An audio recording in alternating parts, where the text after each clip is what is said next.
Honorable Prime Minister, Shri Narendra Modi ji, Your Excellency, President von der Leyen, honored guests, friends and colleagues, I'm thrilled to welcome you in person to New Delhi. We've been waiting to meet each other again. But even as this moment excites us, it is important to remember those who are missing.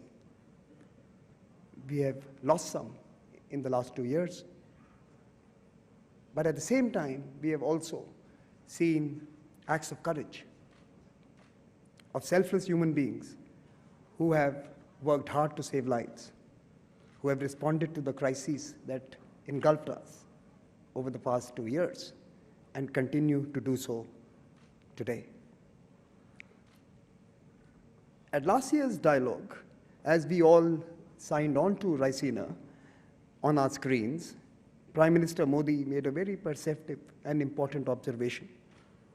He noted that global institutions created in the 20th century to prevent wars had failed to anticipate the challenges of the 21st century and were unable to protect us even from basic threats. He suggested a new imperative to build institutions that respond to essential human concerns from famine to hunger to disease. Our continuing inability to respond equally and equitably to the pandemic and what happened thereafter underscores the point the Prime Minister made. We need to refocus, re-engage, and reset our institutions of global governance. Nor have the disorders of the 20th century failed to trouble us in the 21st. Political challenges have marred the past year in the Himalayas and the Hindu Kush, in the Indian Ocean and the Black Sea. Here again, the responses of the institutions created in the past century have been found wanting. We meet today in person, but for many of us, life over the past years moved online. We relied on technology to earn a living, to stay connected with friends and family. And yet, this life-giving online world itself became a new battleground. Infodemics, cyber attacks, online frauds. As our lives became virtual, so did our threats. Our worst fears followed us online. Yet, honored guests, one fighting force has remained undaunted. Communities. Communities responded magnificently. A globalized, individualistic world had to re-anchor itself in communities. When the rest of the world was put beyond our reach, we rediscovered the importance of our families, of our neighbors, of our cities. We remained global, but the essential realities of our localities returned. Today, as we deal with geopolitical headwinds and uncertainty in the supply chains, with the weaponization of financial systems, wars fought with energy, we at RAISINA today have a responsibility. This is the first conference that has the opportunity to engage with these issues and many more. The first opportunity to sit together, to look back in order to look forward, to collectively determine a clearer path forward. We are delighted to have speakers and participants from 100 countries in person and many more joining us online. They represent a kaleidoscope of ideas and ideologies, a mosaic of aspirations and ambitions. That is this dialogue's uniqueness and its strength, and you, the community, are its pillar. Honorable Prime Minister, you may recall that when we first discussed this dialogue with you years ago, you said focus on the young, on those who will shape our shared future. This year, our 44 RAISINA Young Fellows from approximately 28 countries join the 1,500 alumni from 109 countries that have been through this fellowship program. This year, we also have 2 Bhutanese colleagues joining them, along with the officer trainees from the Foreign Services Institute, who will be part of these proceedings as well. And soon, we are going to welcome to the RAISINA family a Future Diplomats Forum, whose alumni will, through their actions and careers, answer many of the questions we will ask ourselves in the days ahead. There are conversations that are hosted in Delhi, but there are also conversations happening in Washington, D.C., and indeed in Berlin this time around. Hopefully next year, we will also have an in-person gathering in Canberra. The RAISINA dialogue will follow the sun in search of solutions to the most pressing questions that unite humanity. Let me welcome you all once again to New Delhi and thank our special dignitaries for agreeing to inaugurate this session today. With that, let me invite Mr. Sanjay Joshi, Chairman of the Observer Research Foundation, to introduce the program and indeed our speaker this evening. Mr. Joshi, over to you.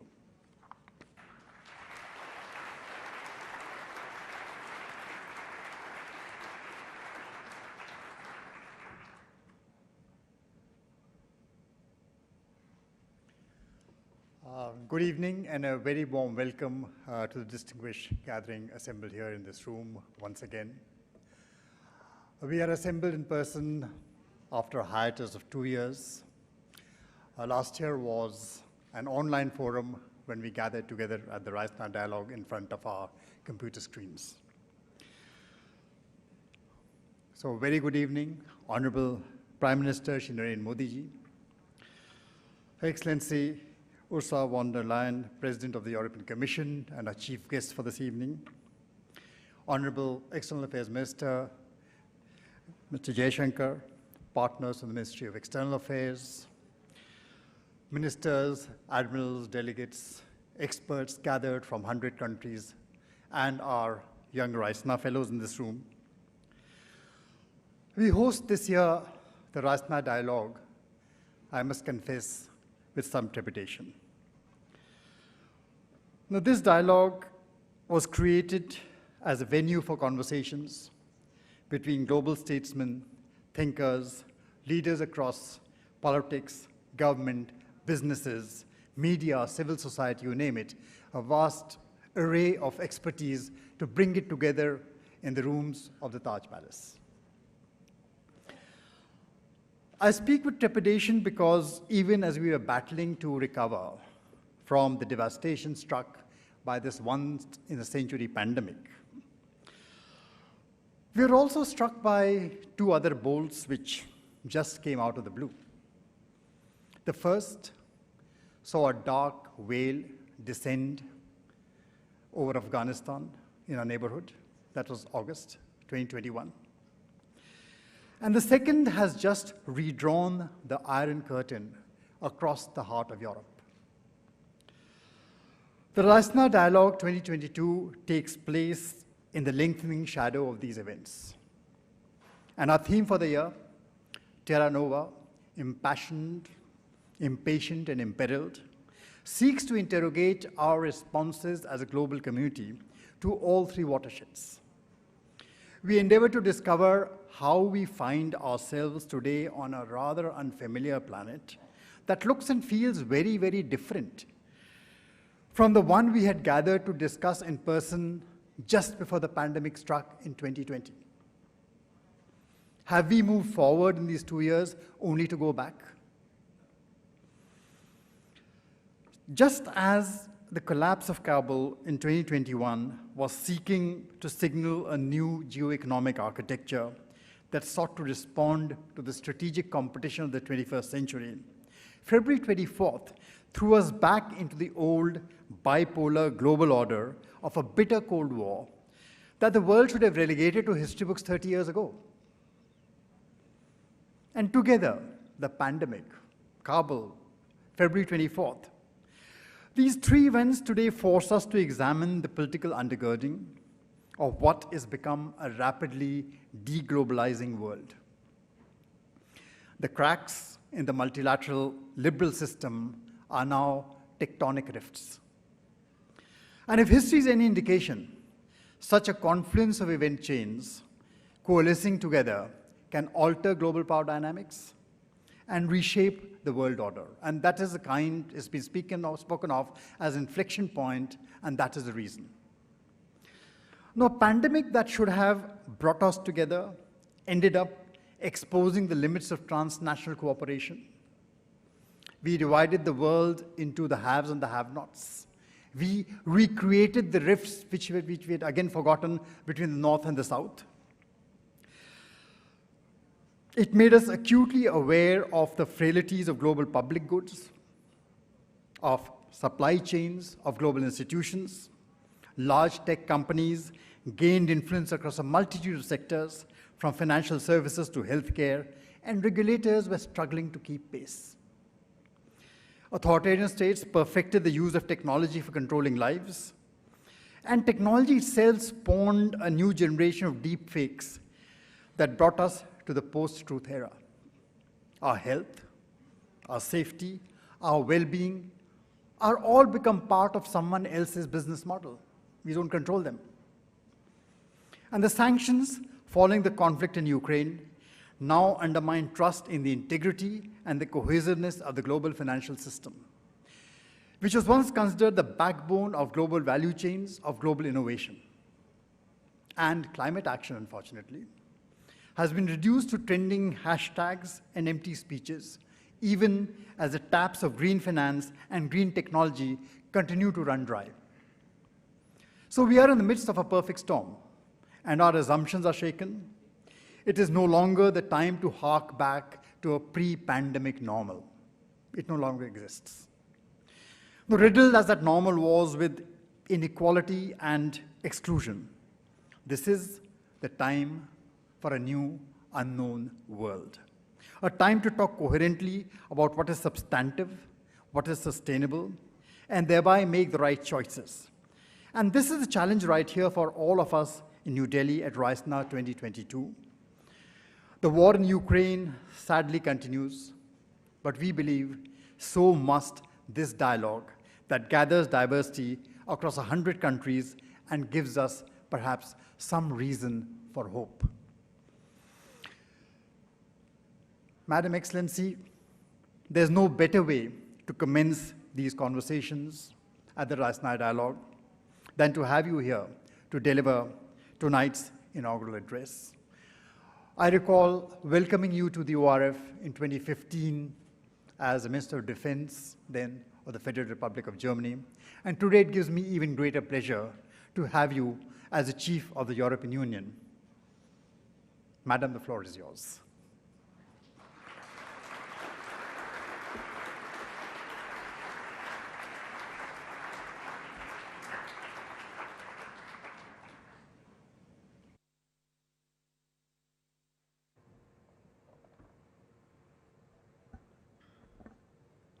Prime Minister Modi, Excellencies, Ambassadors, distinguished guests.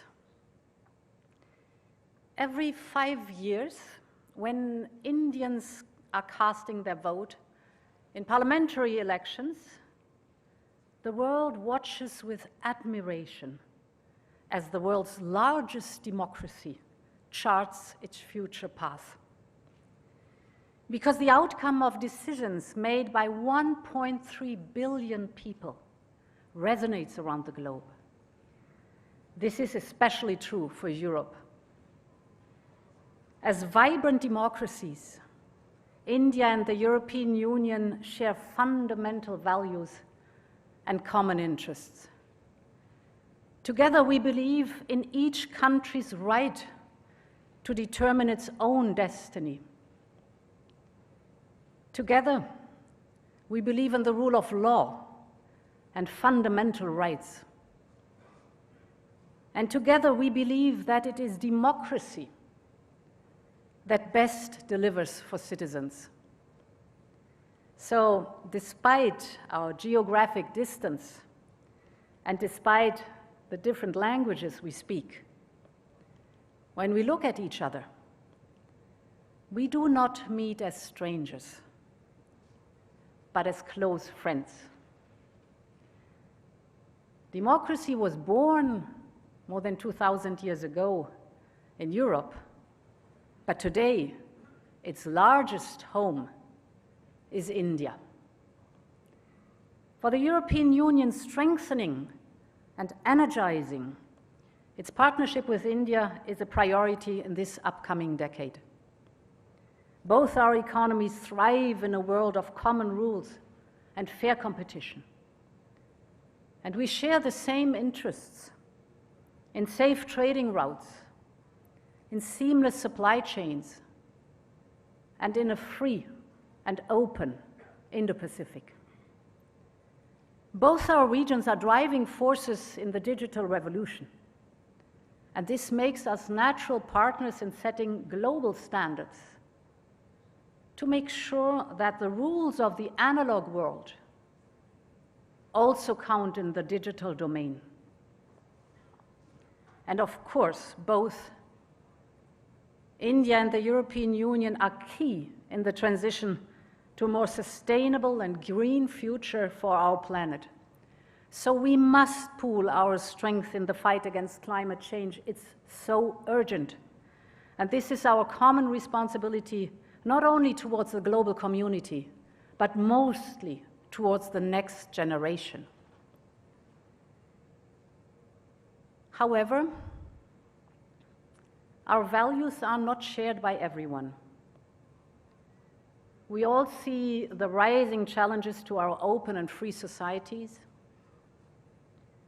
This is true for the technological and the economic domain, but it is also true for security. The reality is that the core principles that underpin peace and security across the world are at stake, in Asia as well as in Europe. The images coming from Russia's attack on Ukraine have shocked and are shocking the whole world. 2 weeks ago, I visited Bucha, the suburb of Kyiv, which was devastated by Russian troops as they withdrew from the north of Ukraine. I saw with my own eyes the bodies lined up on the ground. I saw the mass graves. I listened to survivors of atrocious crimes the Kremlin soldiers committed. I saw the scars of bombed schools and resident houses and hospitals. These are severe violations of international law, targeting and killing innocent civilians, redrawing borders by force, subjugating the will of a free people. This goes against core principles enshrined in the UN Charter. In Europe, we see Russia's aggression as a direct threat to our security. We will make sure that the unprovoked and unjustified aggression against Ukraine will be a strategic failure. This is why we're doing all we can to help Ukraine fight for its freedom. This is why we immediately imposed massive, sharp, and effective sanctions. Sanctions are never a standalone solution. They are embedded in a broader strategy that has diplomatic and security elements. And this is why we have designed the sanctions in a way to sustain them over a longer period of time, because this gives us leverage to achieve a diplomatic solution that will bring lasting peace. And we urge all members of the international community to support our efforts for lasting peace. And if we consider what it means for Europe and Asia, that Russia and China have forged a seemingly unrestrained pact, they have declared that the friendship between them has no limits, that there are no forbidden areas of cooperation. This was in February this year. And then the invasion of Ukraine followed. What can we expect from the new international relations that both have called for? Ladies and gentlemen, this is a defining moment. Our decisions in these days will shape decades to come. Our response to Russia's aggression today will decide the future of both the international system and the global economy. Will heinous devastation win, or humanity prevail? Will the right of might dominate, or the rule of law?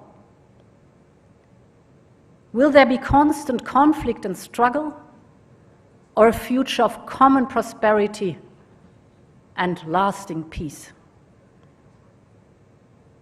What happens in Ukraine will have an impact on the Indo-Pacific region. It already has.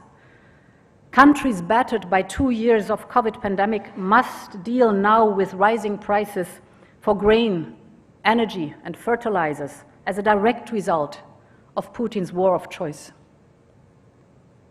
Thus, the outcome of the war will not only determine the future of Europe, but also deeply affect the Indo-Pacific region and the rest of the world.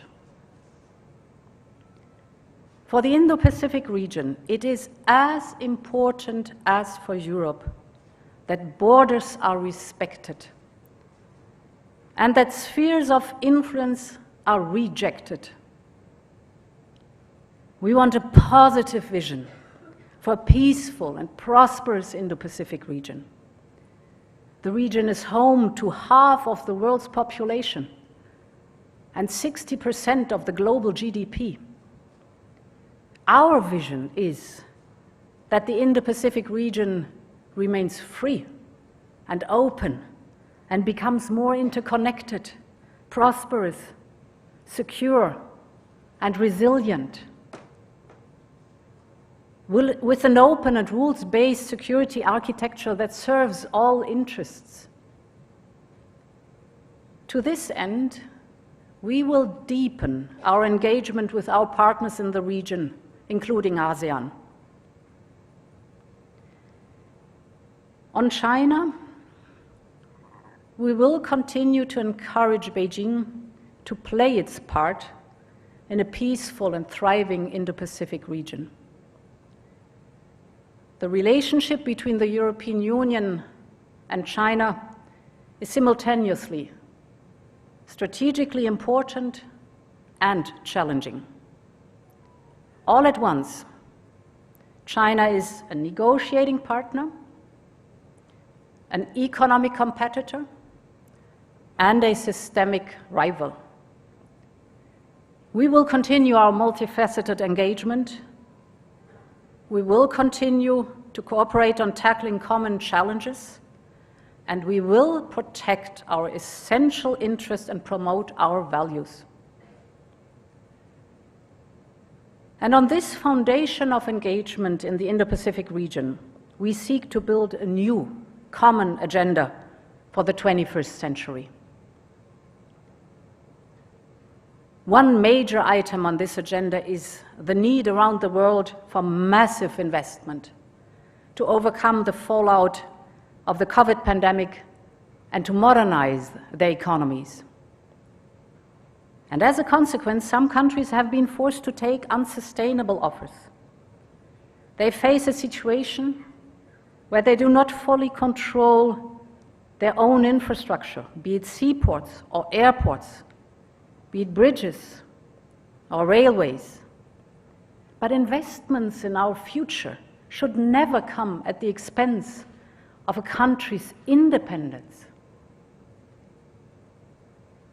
Throughout the 2020s, developing Asian countries will need to invest more than 5% of their gross domestic product to meet the infrastructure needs of their own fast-growing economies. This means globally over $1.7 trillion per year.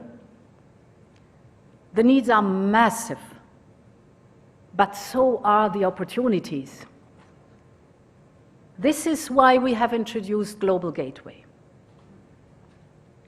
Global Gateway is Europe's vision for investment in clean and sustainable global infrastructure. Global Gateway will enable up to 300 billion euros to support major infrastructure priorities around the world. From clean energy to digitalization, you name it, our offer will be transparent and values-driven. With Europe, what you see is what you get. And let me focus on specifically 2 points. First, on climate action. And here, let me take energy. Energy demand, for example, in India has doubled since 2000. And this is good news, because it means better living conditions for millions of people. Over the next 20 years, India will need an additional energy capacity that is equal to the entire European energy consumption, additional.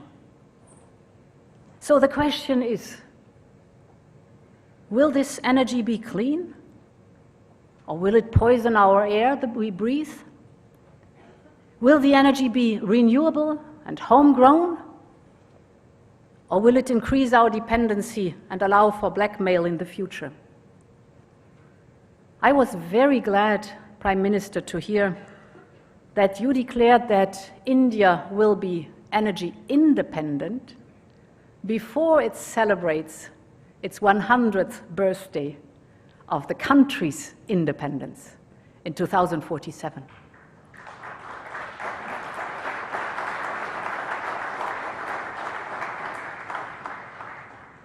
So the choices made today are crucial, not just for this great nation, but for the whole world.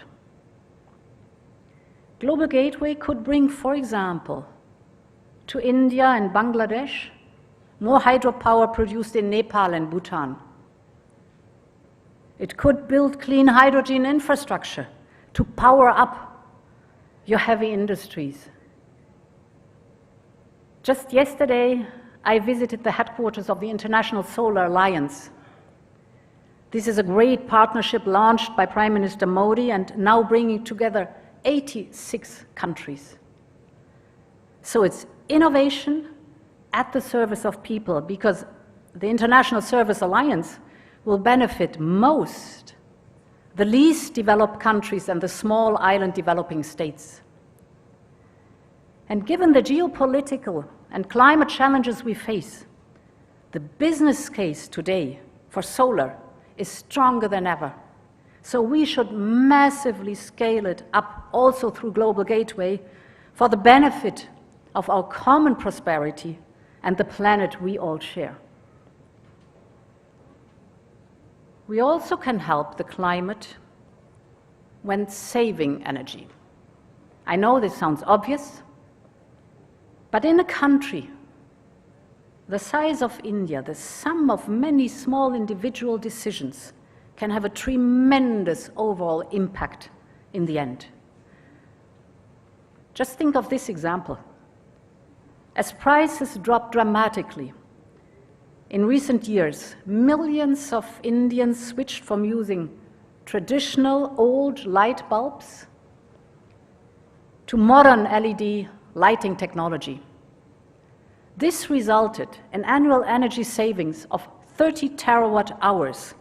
This is roughly enough to power 28 million average Indian households for a year, just by saving, or for the whole of Denmark, just through saving energy. So there's really big time potential in energy efficiency and energy savings.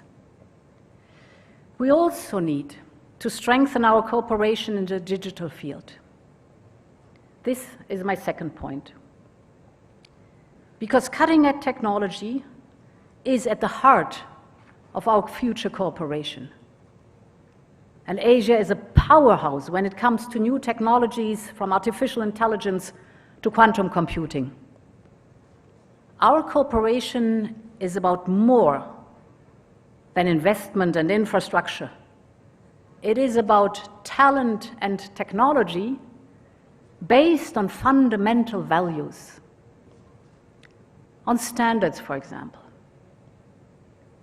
Today, India and the European Union both recognize that we are better off when we develop global standards for new technologies such as 5G, instead of seeking separate national solutions. And we share many of the same values when it comes to the digital world. We share the idea that privacy should be guaranteed online as well as offline. And that technology should enhance individual freedom, not the state's ability to control us. Think about data protection. European companies outsource many of their IT processes to Indian companies. Europe generates almost 1/3 of the revenues for the Indian business process outsourcing sector.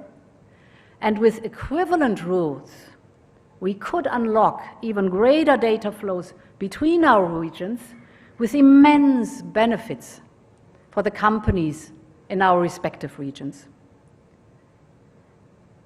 As I said earlier, for the European Union, the partnership with this region is one of our most important relationships for the coming decade, and strengthening this partnership is a priority for the European Union.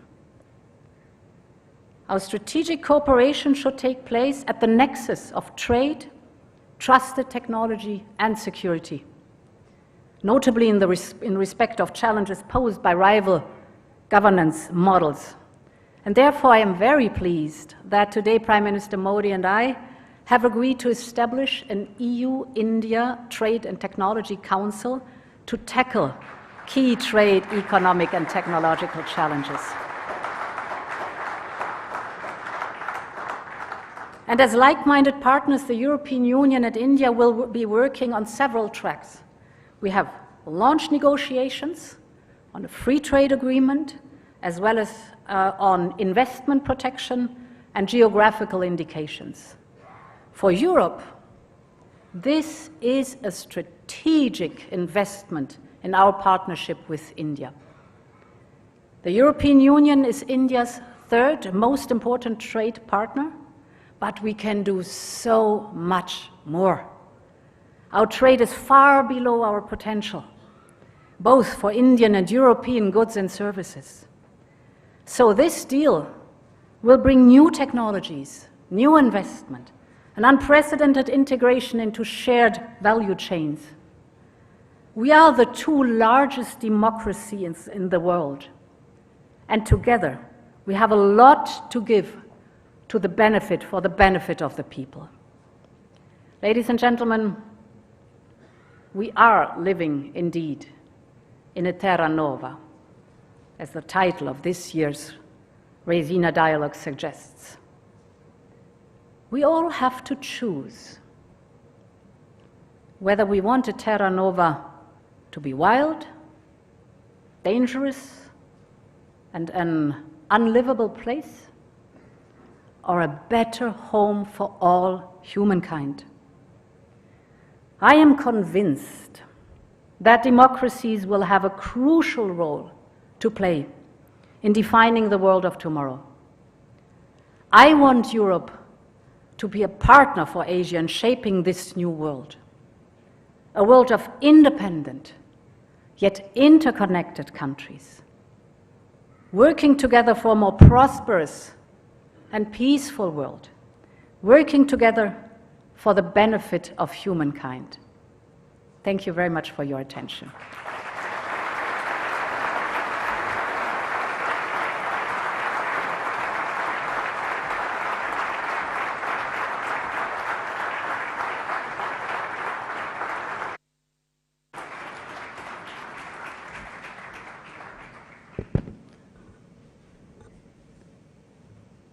May I now request the Honorable External Affairs Minister of India, Dr. S. Jaishankar, to propose a vote of thanks.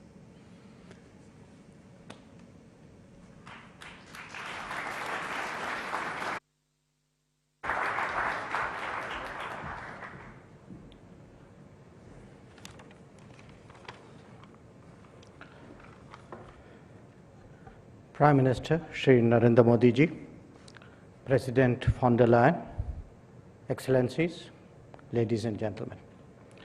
It's a great pleasure to propose the vote of thanks at the inaugural of the 6th RAISINA Dialogue.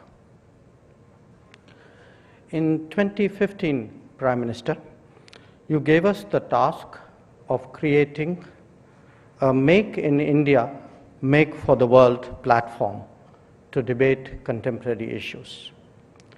This reflected both your confidence in shaping the global agenda, as well as in the strength of our summoning powers. It would express both the rebalancing and the multipolarity that characterizes our times. This dialogue has been the most successful of our many responses to your call. 7 years later, we have today in our midst 1,200 participants drawn from 99 nations, ready to hear 100 panels and conversations. And I can say this with all humility, that the RAISINA dialogue is among the best in its class. Among the geographies that have partnered this endeavor as it developed, Europe has clearly stood out. It is therefore only fitting that the keynote address today should be delivered by President von der Leyen of the European Commission. She and Prime Minister Modi were the co-chairs of the 27+1 EU summit at Porto in May 2021 that has set new directions for our partnership. Her personal leadership was largely responsible for the impetus given to the initiatives designed to take our ties to the next level. These include an FTA, an investment agreement, and a geographical indications agreement. Earlier today, we announced the launching of the Trade and Technology Council as well. This coordination mechanism will facilitate our working together on expanded trade, on trusted technologies, and on security. The European Union has already articulated an Indo-Pacific and a connectivity strategy, respectively, that contributes to our convergence. Our climate action, digital, and other conversations are getting increasingly serious. And as we have heard, the EU is approaching global challenges with a much sharper strategic awareness. Indeed, these are the subjects of discussions at this very dialogue. Let me therefore conclude by thanking President von der Leyen for her very thoughtful address that has set the tone for our deliberations. Our collective appreciation, naturally, to Prime Minister Modi, who remains the inspiration for this dialogue. I recognize the commitment of the organizers, Observer Research Foundation, whose painstaking preparations are so visible, and I'm sure that you all equally applaud. And not least, I thank all participants and those who have joined us virtually for being part of this exciting journey. Thank you very much.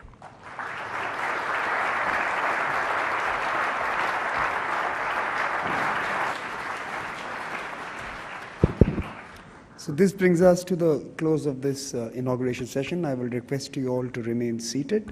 The Honorable Prime Minister and Her Excellency President von der Leyen will leave the room. We will open the doors at some point, but till then remain seated and please do not crowd near the door as we move out. There are dinners that you can join and you would have received invitations, and we'll proceed to those venues. Thank you very much, sir.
तो राइसीना dialogue के 7वें संस्करण का आपने उद्घाटन सत्र देखा। कुछ देर पहले यूरोपीय आयोग की अध्यक्ष ने इस सत्र को संबोधित किया और उसके बाद विदेश मंत्री एस जयशंकर ने उनका धन्यवाद अदा किया और इस